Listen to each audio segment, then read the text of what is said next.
Donc, bonjour à toutes, bonjour à tous. Alors, quelles sont les nouveautés scientifiques? Alors, je vous rappelle notre journée scientifique de décembre. Le thème cette année porte sur les malformations de l'extrémité céphalique. C'est un thème excessivement vaste. C'est Sandrine Touzé-Roumazeil qui est perche dans notre service, qui est notre présidente actuelle, qui a mis en place ce thème. Alors, il y a des présentateurs un petit peu de toute origine, ça vient de un peu partout en France. Vous aurez des présentations très spécifiques sur certains syndromes, comme par exemple le syndrome de Binder. Vous aurez des présentations plus sur l'orthopédie dentofaciale, et c'est l'ensemble des maladies rares, des tissus calcifiés de l'extrémité céphalique qui sera abordé. On aura aussi le plaisir de recevoir le professeur Eric Achula, qui est le coordonnateur CEMARAT sur une activité donc très importante au niveau national des malformations au sens large, pas que des malformations de l'extrémité céphalique. Donc il y a un thème très vaste, ouvert absolument à beaucoup de praticiens, puisque ça c'est ouvert aux odontologistes, aux chirurgiens oraux, aux orthodontistes et bien sûr aux chirurgiens maxillofaciaux, mais cette fois-ci également aux ORL. D'ailleurs, la société ORL m'a fait le plaisir de soutenir cette présentation. Donc, je crois que c'est un sujet qui devrait intéresser énormément de praticiens qui évoluent dans cette sphère odonto, stomato, chirurgie orale et maxillofaciale. Nous aurons une prochaine soirée de l'EMOM qui aura lieu donc en mars, a priori le 3 mars, et notre président 2022, Alex Clément, a choisi, et on en a discuté ensemble, le thème de l'orbitopalpébral, puisque c'est un thème qu'il connaît bien. Il a passé beaucoup de temps avec Darina Krastinova. Et là, nous allons accueillir 4 praticiens spécialistes de la question, vraiment des spécialistes de haut niveau. On aura le docteur Michel Tazartes, qui exerce à Paris, qui est ophtalmologiste et qui connaît très bien ces pathologies orbitopalpébrales. Le docteur Alain Spillman, qui est également ophtalmologiste, mais qui est spécialisé dans la strabologie. C'est un strabologiste de Nancy qui a beaucoup travaillé sur la chirurgie orbitopalpébrale et tout particulièrement sur l'exophthalmie basdovienne, qui est le thème de la soirée. En fait, le professeur Laure, qui est notre référent national maxillofacial sur la chirurgie orbitopalpébrale, nous donnera le point de vue du chirurgien maxillofacial. Et je pense que c'est bien comme ça d'avoir d'une part des ophtalmos, d'autre part un chirurgien maxillofacial. Et on aura comme ça des points de vue, je ne pense pas qu'ils sont très différents, mais c'est important d'avoir cette approche qui est un tout petit peu conceptuelle, parfois spécifique à chaque spécialité. Et ensuite, on aura le point de vue du docteur Florence Kohler. Florence Kohler est endocrinologue, elle travaille maintenant à Bordeaux, c'est une ancienne Lilloise. Elle connaît bien les pathologies, les exophthalmies basdoviennes, et je pense que ce sera très important d'avoir son point de vue parce que cette chirurgie est parfois controversée, ou en tout cas, certains endocrinologistes, sont plus portés vers la chirurgie, d'autres un peu plus réticents. Et je pense qu'avec l'avis de Florence Kohler, on aura quelque chose de très précis. Et bien sûr, ça permettra de faire une synthèse à la fin de cette présentation. Donc, je crois que ce sera une soirée, comme on essaye de le faire, assez enrichissante. Je vous rappelle que ces soirées durent 2 heures, c'est de 18h à 20h. Chaque présentateur parle pendant à peu près 20-25 minutes et ensuite il y a un échange avec les gens qui sont connectés. C'est un petit peu l'esprit de l'EMOM, toujours de prendre un sujet où il y a des controverses et ensuite de faire discuter des gens pointus sur le sujet. Il y aura sans doute également un thème international comme nous l'avons fait en septembre. En septembre dernier, nous avions quelque chose sur la chirurgie orthognathique. Là, on rediscutera avec le docteur Alex Clément, qui est le président 2022, pour rediscuter du thème. Peut-être, moi je serais très heureux si c'était les récidives, les tumeurs limites des maxillaires, par exemple, je pense aux améloblastomes, parce que ça c'est particulièrement important. L'attitude n'est pas univoque dans les récidives d'améloblastomes du maxillaire, et là encore, nous ferions venir des spécialistes vraiment de la de la question. Les mômes participent au congrès de novembre qui a lieu à Lille, qui porte sur les apnées du sommeil. Vous savez que nous avons à Lille la chance d'avoir une des spécialistes, au moins française, du sommeil, qui est le professeur Christelle Monaca. Et cette année, nous avons rédigé un ouvrage qui a été soutenu par Régie Média, un ouvrage qui parle du sommeil de manière générale. C'est un ouvrage qui aborde le sommeil sur toutes ses facettes, puisque vous avez des chirurgiens maxillofaciaux, bien sûr, mais pas seulement, des otorhinos, des chirurgiens oraux, des stomatos, des pneumologues, des neurologues qui viennent donner leur avis sur ces pathologies. Le congrès du sommeil à Lille est un congrès très suivi où il y a énormément de participants et on est très heureux de pouvoir avoir je dirais, contribué de manière modeste à ce congrès. J'ai vraiment le grand plaisir ce soir d'accueillir Patrick Blanchard, le docteur Blanchard. On se connaît de longue date, Patrick. Donc Patrick Blanchard est le président du CNP, c'est-à-dire le Conseil national professionnel. C'est une fonction que j'ai occupée, moi, pendant plus de 4 ans, quand le CNP a été créé. Et cette position le met au centre de la spécialité, puisque le CNP regroupe toutes les composantes d'une discipline, à savoir les syndicats, les sociétés savantes, les universitaires et de manière générale, ça devrait être l'interlocuteur privilégié du ministère. Alors, vous savez que les mômes, Patrick le sait, on a beaucoup échangé là-dessus, soutient en France une évolution, en tout cas, vers un double degré, à l'instar de ce qui se fait dans beaucoup de pays européens. Et je voulais avoir un petit peu son sentiment là-dessus, parce que ce point de vue, je vais dire, en tout cas pour moi, hélas, n'est pas partagé par un certain nombre d'universitaires. Mais je voulais un petit peu avoir son avis en tant que, j'allais dire, président de la spécialité. Donc, c'est d'autant plus important qu'il va en plus devenir président de la société à partir du 1er janvier 2022. Donc, je voulais avoir un petit peu, Patrick, ton sentiment sur ce double degré et sur la situation en France et son évolution. Dans la pratique, c'est une question difficile sur laquelle les avis sont partagés. Il est absolument certain que notre discipline est actuellement dans une réflexion profonde sur son avenir, puisque la démographie de la chirurgie maxillofaciale, qui initialement était attribuée plus exactement à la stomatologie et chirurgie maxillofaciale, cette discipline donc voit sa démographie chuter à une vitesse assez vertigineuse, puisque d'ici 4 ou 5 ans, environ un tiers des spécialistes actuellement sont amenés à disparaître. Cette situation conduit à une perte d'identité au regard de la santé publique. En effet, initialement, la fonction des stomatologistes était d'accueillir sur le versant médical dans les hôpitaux les patients qui n'étaient pas redevables d'une compétence uniquement odontologique. À partir du moment où cette démographie conduit à la perte d'un certain nombre d'aptitudes à répondre à cette demande de santé publique, il est évident que la question se pose entièrement.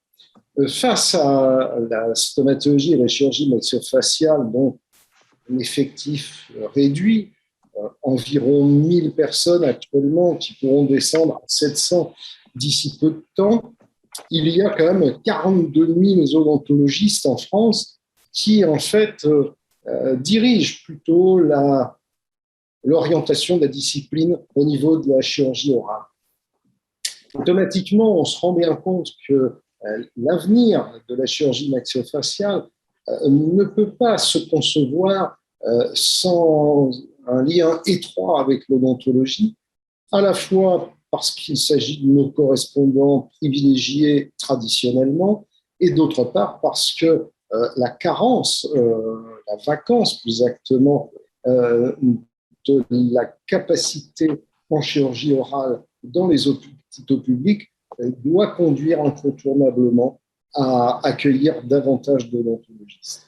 Il est évident dans ces conditions que le recentrage de la chirurgie maxillofaciale vers le versant bucco-dentaire est une issue incontournable, et cela d'autant que, comme c'était rappelé initialement, c'est ce qui se passe dans l'essentiel des pays environnants, et notamment dans tous les pays anglo-saxons. Quel est l'avenir exact d'un statut de double diplôme avec une double inscription auprès des conseils de l'ordre, tant des odontologistes que des médecins? Tout reste encore à définir et on est loin d'avoir une harmonie sur ce sujet qui permettra de définir à très court terme la situation. En revanche, il est indispensable, encore une fois, que la chirurgie maxillofaciale ne passe pas à côté d'une occasion pour se rapprocher des odontologistes comme on a déjà pu le faire par le passé, malgré de nombreuses difficultés. Voilà ma pensée sur ce sujet. Alors, je suis très heureux d'avoir ce point de vue. Je vais être un peu plus titilleur, Patrick. Qu'est-ce qui a fait que, parce qu'il y avait quand même des facultés, dont 2 facultés, Nantes et Clermont-Ferrand, qui avaient fait des propositions pour profiter, je dirais, de la réforme des études de médecine. Il faut quand même avoir en tête qu'aujourd'hui, nous allons avoir plus de la moitié des médecins qui sortent, qui ne sont pas passés par initialement les facultés de santé. Donc, ces propositions, elles étaient quand même, elles n'ont pas été faites comme ça par 2 huluberlus, elles étaient validées par les présidents d'université de chacune de ces facultés. Il semble, je n'ai pas toutes les données, mais qu'elles aient été validées, ces propositions, par, je dirais, la partie odontologiste. Alors, qu'est-ce qui a fait qu'il y a eu ce rejet, me semble-t-il, encore une fois, je n'étais pas dans les négociations, mais de la partie stomato-maxillofaciale? Qu'est-ce qu'il y a? Parce que c'était un vrai double degré, à l'instar de ce que l'on a en Belgique, aux Pays-Bas, en Allemagne, en Autriche, en Suisse, maintenant en Grèce. Donc, je le redis, le Canada est passé depuis quelques années double degré, l'Australie double degré. Donc, on se demande qu'est-ce qui a fait que cette chose-là a capoté finalement. Alors, tout d'abord, je ne suis pas dans le secret des dieux et je ne connais pas la totalité des éléments sous-jacents. Ce qui semble apparaître à travers l'évolution de ce projet et les bruits de couloir qui ont pu circuler à cette époque repose sur un certain nombre d'éléments. Le premier, c'est ce qui a semblé être une relative impréparation au niveau national. C'est-à-dire que même si tous les universitaires ont dû avoir connaissance de cette hypothèse d'expérimentation, il n'est pas certain que tous les professionnels aient pris la juste dimension de cela. La deuxième chose est que certaines universités en médecine n'avaient pas leur équivalent dans les territoires en matière d'université odontologique, de sorte qu'en fait, à l'exception de partenariats et d'échanges, il me semble que ça n'ait pas été possible sur la totalité du territoire, ce qui aurait suscité non pas jalousie, mais des discordances dans la globalité de l'interprétation. Le troisième élément qui, à mon sens, est apparu au-delà des susceptibilités individuelles de chaque université ou patron, c'était surtout le fait qu'il s'agissait d'une expérimentation sur une année. Or, tout le monde sait bien que pour faire un médecin à partir d'un odontologiste, il faut plus d'une année de travail. Et comme le projet expérimental n'avait pas comme objectif d'être immédiatement reconduit et que tout cela était soumis à tractation et discussion, il eût été vraisemblablement incertain de lancer une expérimentation sur une année et se retrouver avec des gens partiellement formés, mais qu'on ne pouvait pas finir de former, qui de ce fait auraient perdu du temps. Et donc, ça donnait l'impression que le projet n'était peut-être pas bien ficelé dans sa totalité au niveau national. C'est l'essentiel de ce qui est apparu dans les différentes discussions que j'ai pu avoir. Très bien. En tout cas, moi, je pense que ces projets, mon sentiment, hein, tu le connais, on le dire, avec beaucoup de sens, même si bien sûr tout projet est critiquable, hein, ça c'est pas de discussion. Mais je ne pense pas que la France pourra faire cette économie. Il faut quand même être tout à fait clair. La planète va vers le double degré, contrairement à ce qui est dit. Hein, en particulier, les anglo-saxons nous disent mais non, ils veulent plus, ce qui est faux. Ils sont absolument, pour en avoir rediscuté récemment avec des collègues britanniques, ils sont absolument le double degré pour eux est trempé dans l'acier. Hein. Simplement, ils veulent raccourcir la durée. Donc ça, c'est un élément clair. C'est trop long, ce qui leur pose des problèmes effectivement de recrutement, mais ils vont sans doute s'orienter vers ce qui se fait par exemple aux Pays-Bas, où l'enseignement théorique passe par des enseignements en ligne. Je parle pour les praticiens qui commencent par dentaire, et ensuite ils ont la pratique qui, elle, bien sûr, est faisable, est obligatoirement en présentiel. Mais je ne pense pas que on puisse évoluer en France sans cela, parce que très sincèrement, je pense que nous risquons de nous trouver dans une originalité qui en fait sera une marginalité. Aujourd'hui, il y a des énormes difficultés de circulation des praticiens qui ne sont pas dentistes, hein, qui sont chirurgiens maxillofaciaux. Lorsqu'ils étaient stomato-maxillo, ils pouvaient encore circuler. Maintenant, ils ne peuvent plus, puisque de plus en plus, c'est le double degré. Donc, on leur refuse une reconnaissance d'équivalence. Hein. Dans tous les pays, double degré, on dit, mais non, mais c'est un peu comme si vous voulez vous inscrire en faculté, vous n'avez pas le bac, vous pouvez être le meilleur du monde, ce n'est pas la question. Ça pose donc un certain nombre de problèmes. Alors, la Grèce, qui est un pays latin, est aujourd'hui double degré. L'Espagne a une politique assez bizarre parce qu'elle vous dit non, mais moi je ne le soutiens pas, mais dans les faits, elle conseille vivement à ses praticiens maxillofaciaux de devenir double degré, et dans les faits, c'est ce qu'ils font, puisqu'il n'y a plus de numerus clausus. Il n'y en a jamais eu en Espagne. Et en fait, ils s'inscrivent aux facultés dentaires et ils obtiennent des équivalences, hein, des UV. Et au bout de 3-4 ans, à temps partiel, ils finissent par devenir dentistes. Ce qui fait que plus de la moitié des chirurgiens maxillofaciaux espagnols sont double degré dans les faits. Non, je ne suis pas certain que cette situation soit tenable très, très longtemps. Très, très longtemps. Après, je rappelle que, sauf erreur de ma part, il n'y a pas de chirurgie maxillofaciale au monde en tant que spécialité seule. Elle s'appelle l'oral and maxillofacial surgery dans les pays anglo-saxons ou bien la stomato et chirurgie maxillofaciale dans les pays latins. Alors, bon, moi je veux bien tout ce qu'on veut, mais ça c'est universitaire hein, qui parle, je ne prends pas en considération les autres éléments. Il faut parfois regarder notre propre histoire, notre propre passé, voir un petit peu ce qui se fait ailleurs et voir quand même les difficultés qu'on peut avoir. Le problème démographique que tu as souligné à juste titre, il est vrai pour beaucoup de spécialités. C'était le cas de l'ophtalmo, c'était le cas de ces disciplines où il y avait une double entrée. Mais tu l'as dit à juste titre, il y a chez nous un problème identitaire qui est un problème, à mon avis, assez grave. Donc voilà, j'espère que les réflexions continueront. En tout cas, ça me semble important. Alors maintenant, c'est le président de la Société française de 2022 que je voudrais interroger. Est-ce que tu as un thème? Est-ce que tu as des idées un petit peu des lieux? C'est un petit peu compliqué, je crois, pour trouver le lieu. Quelles sont un petit peu tes idées? Il faut profiter de l'antenne pour donner un petit peu ton avis.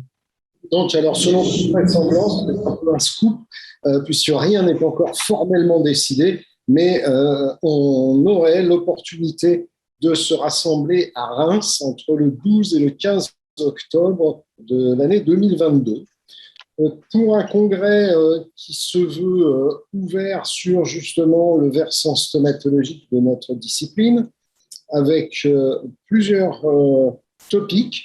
Le premier correspond à l'économie de notre profession, car en matière d'économie de santé, actuellement, il existe beaucoup de remaniements entre, d'une part, une refonte de la nomenclature qui a commencé, d'autre part, l'hypothèse de l'inscription en tant qu'acte remboursable des implants dentaires.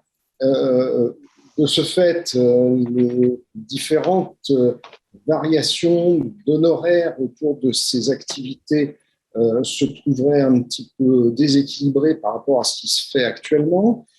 Et enfin, au sein de notre profession, il existe beaucoup d'actes non nomenclaturés, non tarifés, et la disparition concomitante des secteurs 2, puisque la réforme du troisième cycle ayant fait disparaître l'assistanat et les chefs de clinique, de ce fait, le secteur 2 sera mené à disparaître. Il existe un vrai problème donc, en matière de coût de la pratique et de l'identification des honoraires. Et donc, je souhaite faire intervenir un économiste de renom pour essayer de défricher la situation et voir quelles seraient les alternatives pour un exercice serein dans une ambiance libérale. Car en effet, aujourd'hui, avec l'évolution des technologies, on voit tout ce qui est numérisé, les céphalométries, c'est une chose, mais surtout la préparation 3D des plaques personnalisées qui aujourd'hui n'ont pas d'identité tarifaire et donc freinent un peu la capacité d'usage en exercice libéral. Ce sont des sujets qui doivent être abordés pour que nos jeunes puissent travailler au-delà de l'hôpital dans des conditions modernes, actuelles et surtout supportables. Donc ça, c'est le premier topic. J'ai comme projet aussi de travailler sur l'occlusion, puisqu'en effet, c'est un petit peu le point pauvre dans la spécialité. On en dit beaucoup de choses, du bien, du mal, de l'utile, de l'inutile. J'aurais bien aimé faire le point là-dessus. Et enfin, pour finir, une discussion, savoir s'il est préférable d'avoir des implants courts ou bien des greffes préimplantaires selon les sites. Et là, il y a moyen probablement de travailler sous la forme de recommandations. Tout le travail est actuel. Ah, écoute, Patrick, merci beaucoup. On te souhaite très sincèrement un franc succès pour ce congrès qui, donc, a priori, devrait avoir lieu dans la ville presque sacrée où les rois de France étaient sacrés rois de France. Donc, écoute, c'est un retour aux sources hein, avec une forte sensibilité stomatologique et nous, bien sûr, on voit cela d'un très, très, très bon œil. Merci beaucoup. Merci. Je vais maintenant passer la parole, demander l'avis donc au docteur Alex Clément sur le thème de notre congrès de l'EMOM 2022 qui, a priori, porterait sur les apnées du sommeil. Et donc, Alex, est-ce que vous avez des mots à nous dire? Qu'est-ce que vous pensez de ce choix? Pourquoi l'a-t-on choisi? Donc, pour le congrès de l'année prochaine, 2022, et a priori, et pour que le sommeil ne devienne pas un cauchemar pour quelques-uns de nos patients, on va retenir le thème de l'apnée de sommeil. On pourrait se demander l'apnée de sommeil dans un congrès d'associations de médecine orale et maxillofaciale. En réalité, c'est un thème qui touche plusieurs spécialités à la fois.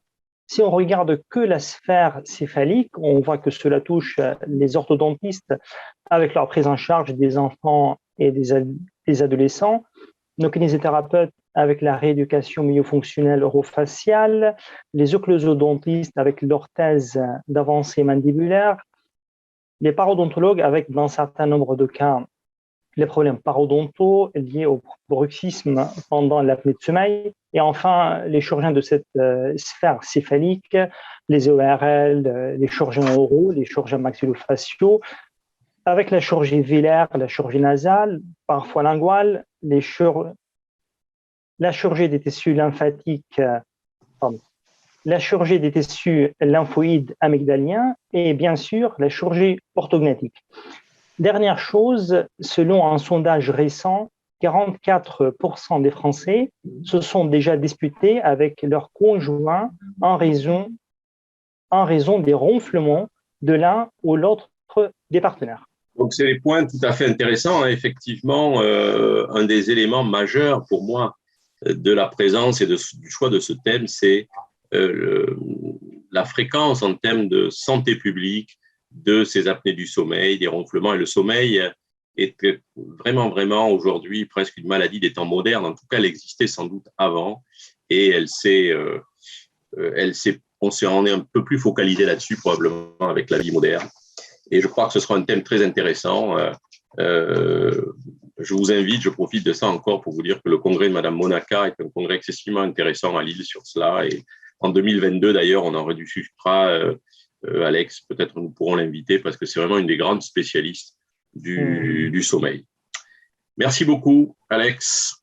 Donc, maintenant, je vais dire quelques mots sur la spécialité à l'international. Je vous rappelle que donc il y aura le congrès européen en 2022 en septembre qui a lieu à Madrid. C'est toujours un congrès de très grande qualité et j'invite donc nos membres, nos adhérents à bien regarder le programme scientifique.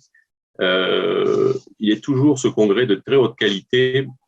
Le dernier congrès a eu lieu à Paris. Malheureusement, sous la présidence de Jean-Paul Melengo, nous n'avons pas pu, puisque j'ai été le directeur scientifique, faire un congrès en présentiel, compte tenu de la situation sanitaire. Je pense que ce ne sera pas le cas à Madrid. Donc, nous aurions, en plus de la qualité scientifique du congrès, beaucoup de plaisir à vous retrouver à Madrid. Un dernier mot, tout ça, ce sont des congrès qui sont très proches de nous, dans notre sensibilité, et surtout le congrès de Vancouver, qui est le congrès international de la discipline, qui, à mes yeux, est le plus gros congrès de notre spécialité au monde. Et le congrès précédent devait avoir lieu en Écosse, et là encore, pour des raisons sanitaires, il a été repoussé. Il aura lieu à Vancouver en 2023, et je vous invite bien sûr à y participer, car là, vous avez vraiment des spécialistes de la sphère oro- et maxillofaciale de très, très, très haut niveau. Et du fait de l'annulation du congrès écossais, je pense que là, il y aura sans doute des communications très intéressantes. Voilà. Je vous remercie d'avoir écouté cette émission. Diffusez-la, elle est libre, absolument libre. Et je remercie bien sûr notre futur président, Alex Clément, et le président du CNP actuel, le docteur Patrick Blanchard, d'avoir accepté cette interview.